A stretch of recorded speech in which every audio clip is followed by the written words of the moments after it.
Formula 1 comes to Canada to take a small break from Europe for round 6 of the 2018 season, the Canadian Grand Prix here at the Circuit Gilles Villeneuve, and with the result of the last race giving 5 different winners from 5 different teams, the championship battle is still completely blown wide open, even with a third of the season gone.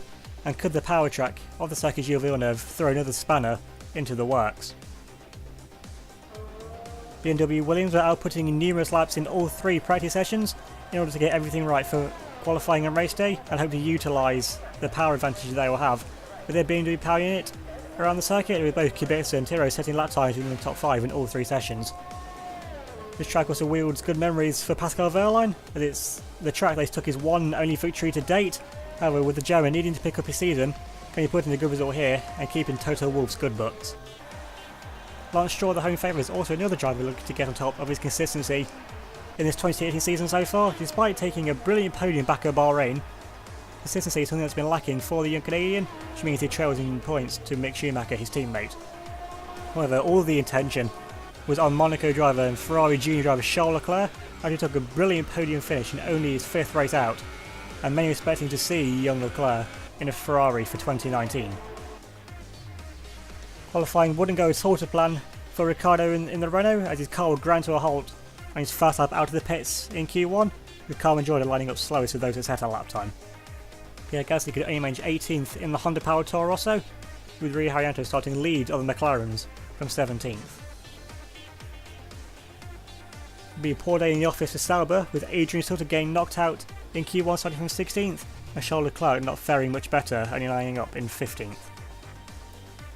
Kobayashi could only manage 14th place in Q2, with Mick Schumacher starting from 13th in the second of the Haas BMWs.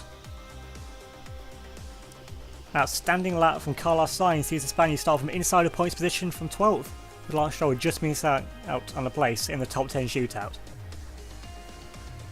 Nico Hülkenberg would just about manage to drag this slightly improved Renault up into the top 10, with 5-time champion Sebastian Vettel starting from P9. Robert Kubica could only manage 8th when it mattered most, and Johnny Van takes his best qualifying of the season so far, starting from 7th. Lewis Hamilton will continue his good run of form to start from 6th place, and Pascal Wehrlein knows the job he needs to do, starting from P5 as the second of the Mercedes. A strong but unexpected showing sees the both Red Bulls lock out the second row of the grid, with both Verstappen and Kvyat setting identical lap times. However, Verstappen set his time 20 seconds earlier in the session, which left the front row to be decided by Fernando Alonso in second, and Josh Cherry taking the honours, and Williams continue their stronghold on pole positions so far this season. Hey guys, Taro here. Welcome back to the UniONE career, this time round 6 for a very gloomy looking Canadian Grand Prix. Hopefully the weather picks up soon and we don't get any rain in this race, but if you did miss the previous race or anyone's in this season, definitely going to check them out, because it's one of the closest seasons I think has ever happened in the history.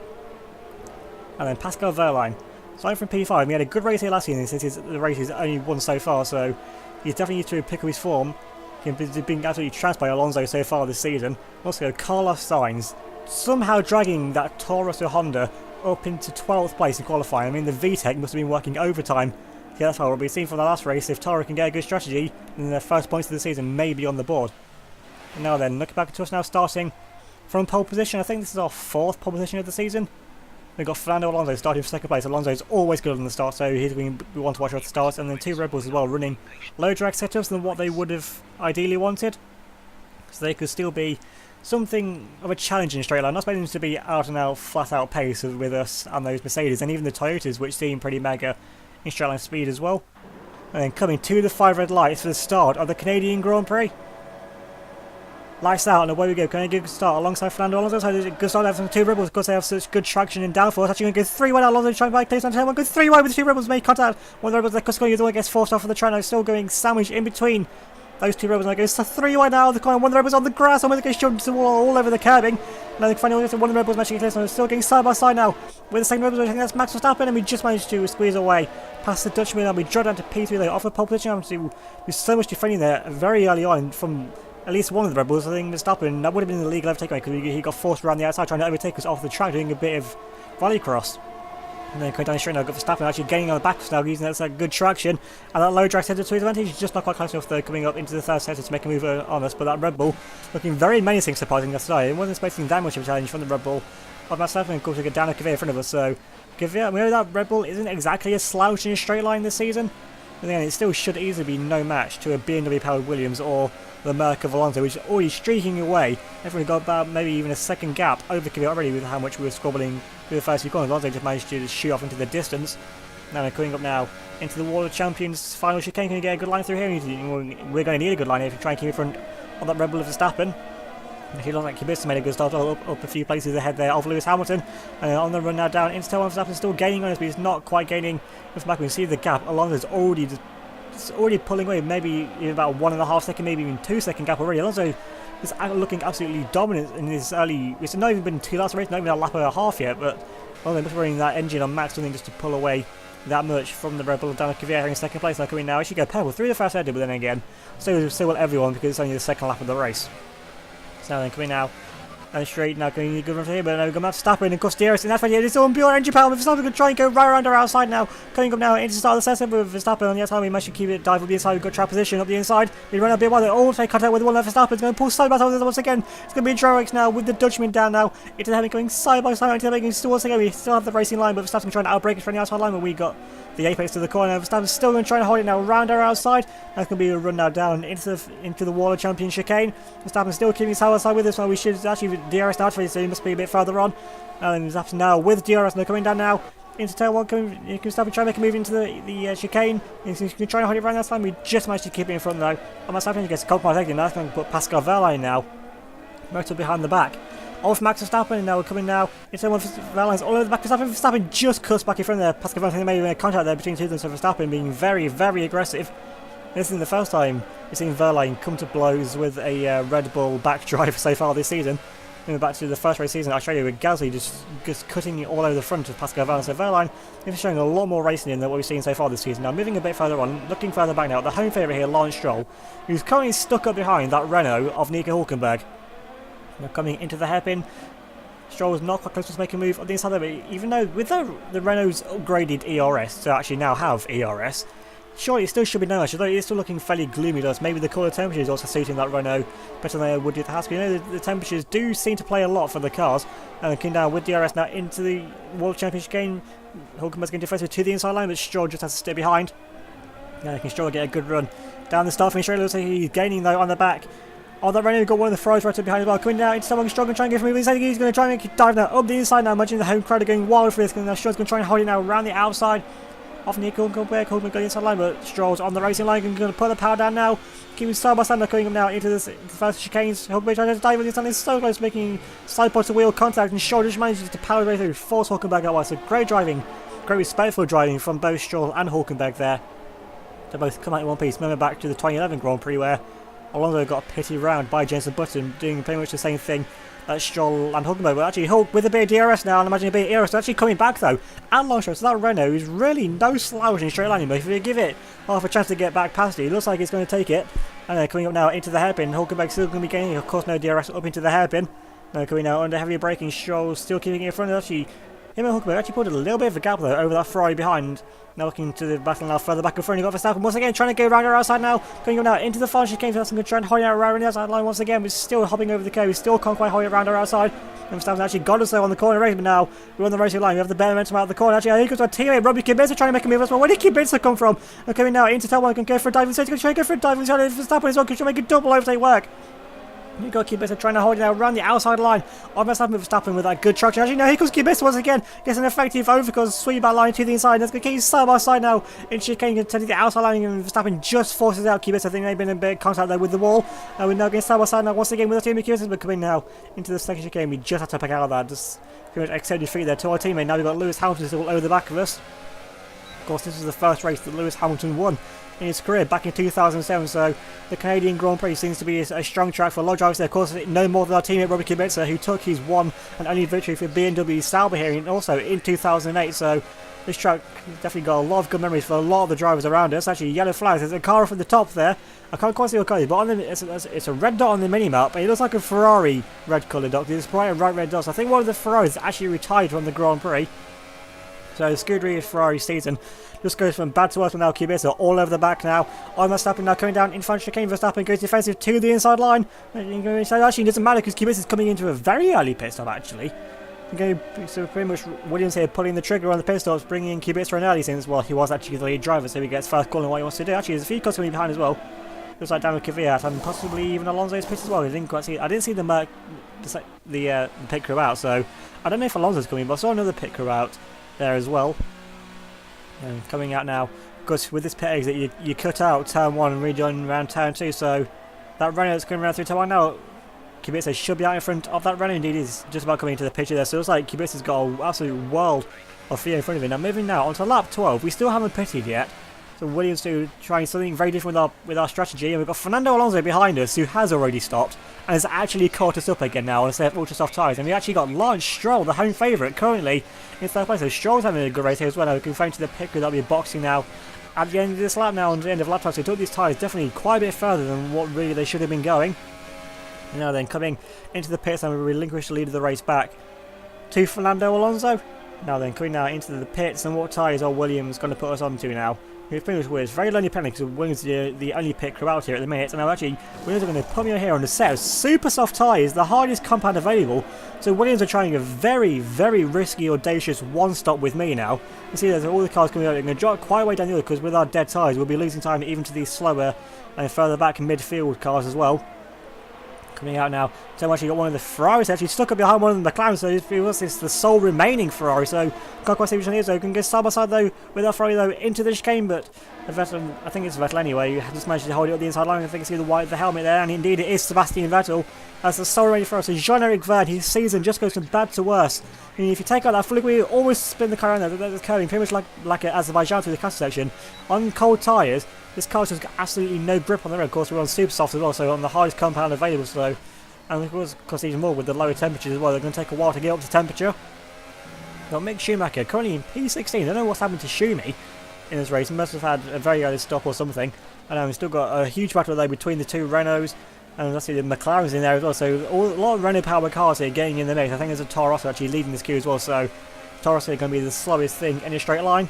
Now then you've got Vettel now gaining in the DRS on the back because this is just an absolute DRS train. It's going to try and go around the outside though of Carmen Jordan, coming now into the final corner. She's going to try and make a move around the outside. Actually, Jordan goes for a huge dive bomb on the inside of Harrianto, trying to hold it around the outside.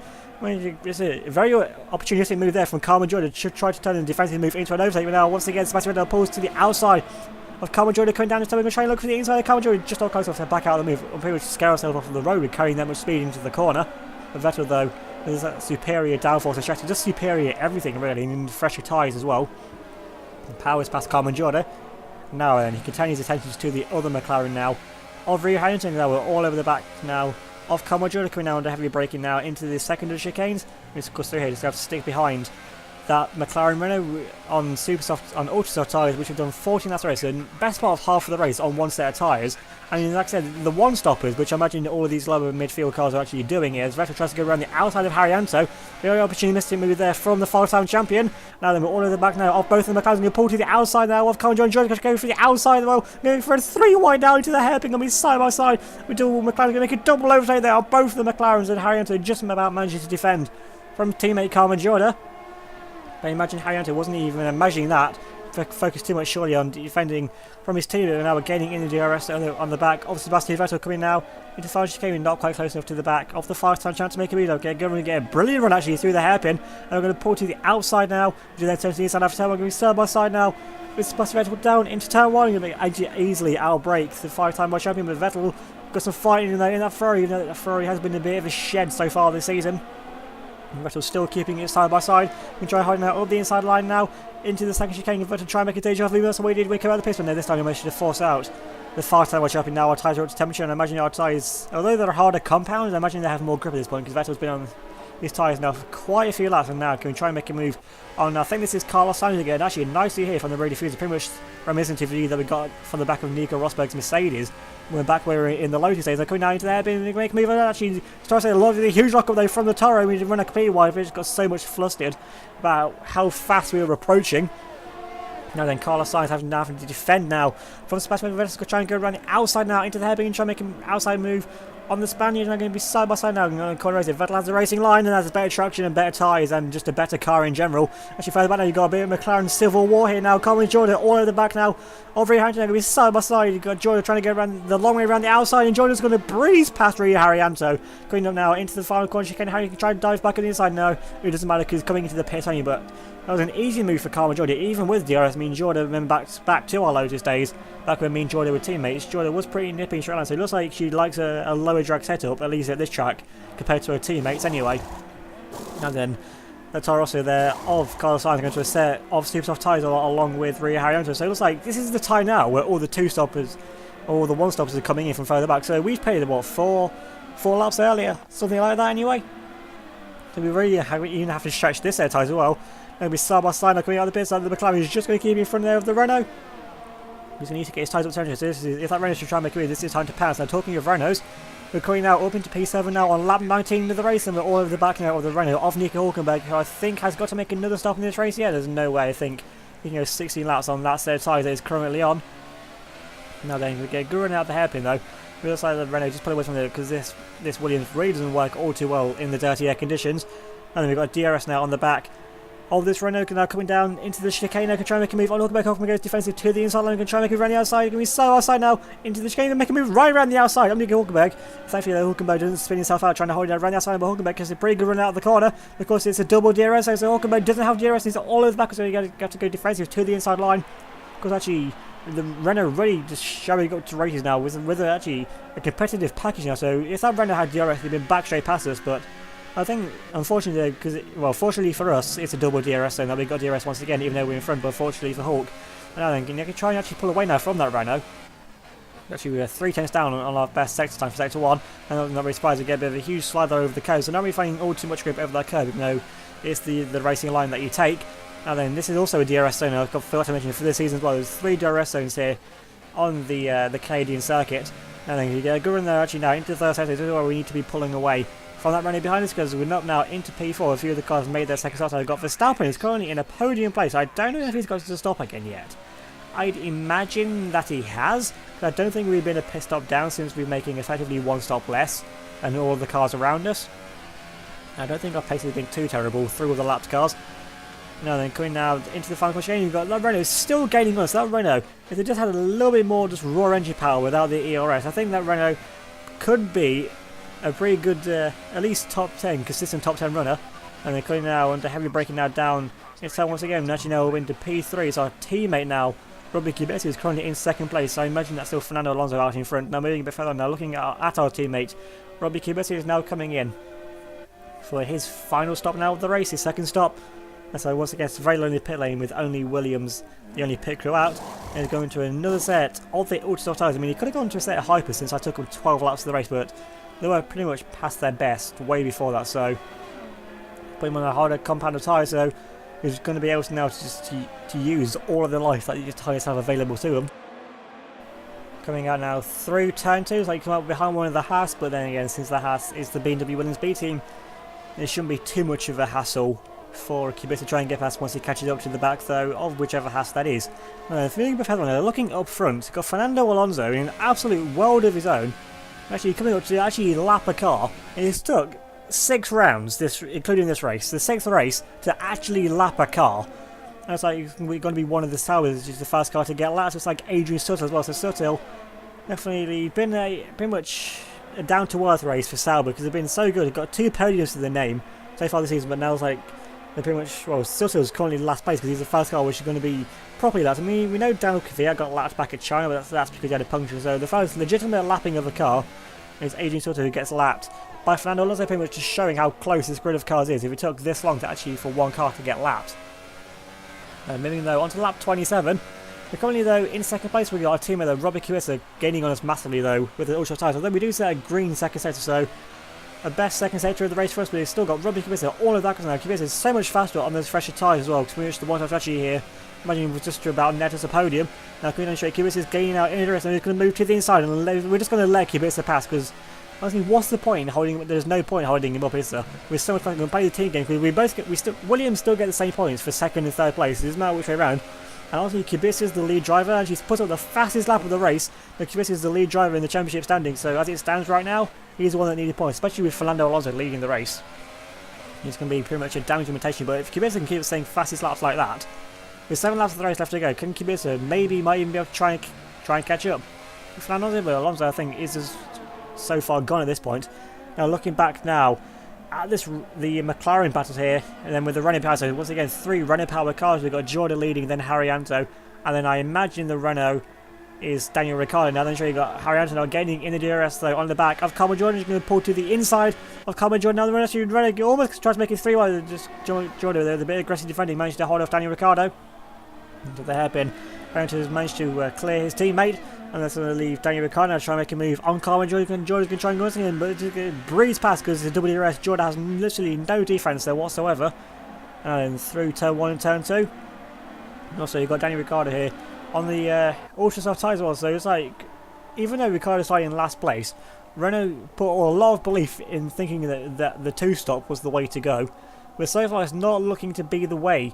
I mean, further up in front, because you think Kubica and Alonso, they're well and gone in front of us, but it looks like further back there's not really the way to go.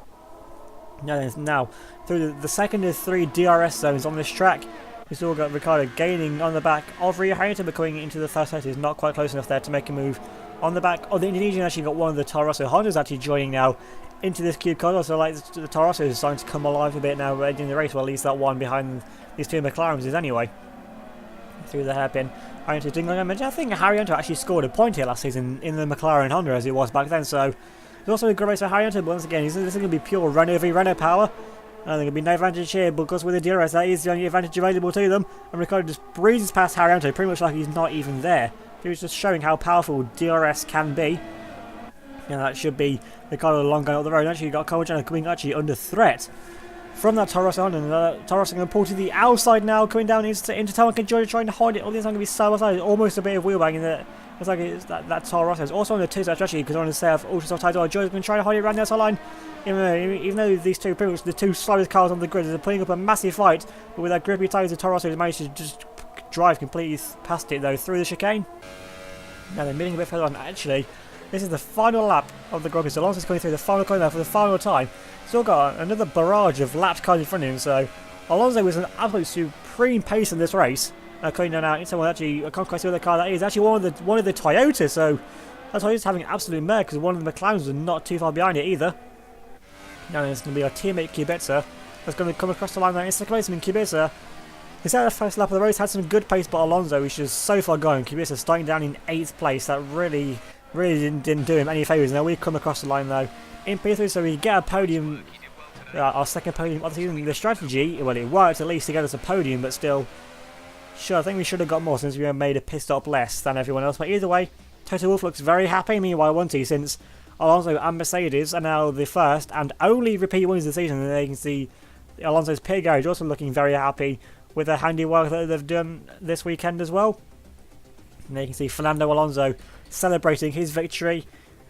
And Alonso, like I said, the first repeat winner of the 2018 season, and also the 3rd victory for Mercedes at Canada in the V6 hybrid era, and also I think the 3rd victory in general, because I don't think back in the 50s they actually had a Canadian Grand Prix back then. But now Alonso, is this where Alonso stakes a claim for his championship contention, the first driver to win more than one race this season? Taking a look at the end results, and with Fernando Alonso to take the victory, 13 seconds clear of Robert Kubica, and we ran off the podium to make it a Williams 2-3 in 3rd. With Pascal Wehrlein with a much improved result, coming home in P4, a second behind us, with Max Verstappen running off the top 5 for Red Bull.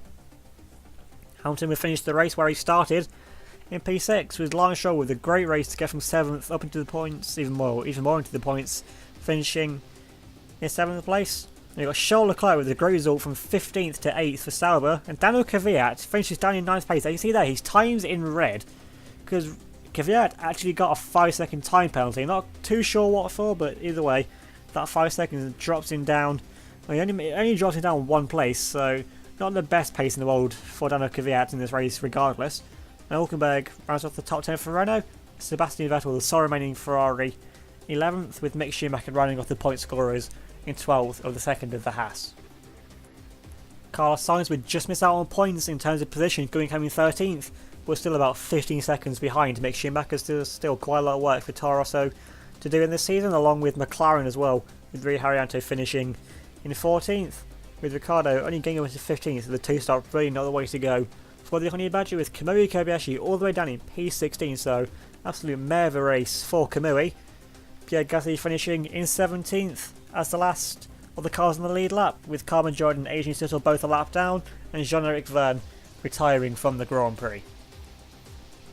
Moving on to the Drivers' Championship standings, and with that victory, Alonso now moves over a race win clear of nearest rival Robbie Kubica on 85 points to Kubica's 62, so it's 23 points clear. And then there's quite the gap back to Max Verstappen, who gets back up now into P3 on 47 points, 1 point clear of Hamilton in the Toyota. Vettel drops down to 1st place with 43 points, and he's now only 3 points clear of ourselves in 6th place, with Kvyat in 7th and Jean-Eric Vergne down now in 8th. Pascal Wehrlein has effectively started his season now, gets up finally inside the top 12 up into 9th, with Mick Schumacher riding off the top 10, with Adrian Sutter in 11th, and Stroll now riding off the top 12 in the second of the Haas BMWs.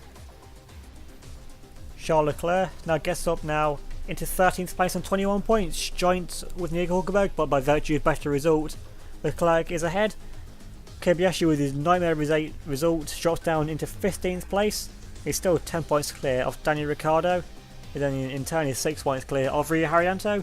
And Carlos Sainz gets up into 18th place with that 13th place result he scored today. It's Pierre Gasly in 19th and Carmen Jordan now at the bottom of the standings. Now finally moving on to the constructor standings, it's Mercedes that lead, 12 points clear of Williams, with Red Bull now getting back up into P3 on 77 points, 4 points clear of Ferrari, who dropped down to 4th on 73. You've got Toyota now in P5 on 64 points, 13 points clear of Haas, who themselves are now only 5 points clear of Sauber. We have Renault in 8th on 29 points, McLaren in 9th on 2, and Toro Rosso the only team yet to score. Remember to leave a like if you enjoyed this race. Vote for your driver of the day with the poll link that will be in the description of this video down below. Also remember to check out the Wikia for this season, previous seasons, a look back at all the drivers, every team to ever have competed, maybe a sneak peek on what's to come up in the future as well.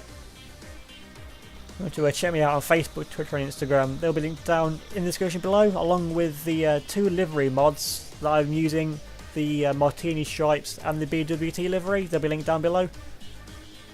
So thanks for watching, and I'll see you all next time.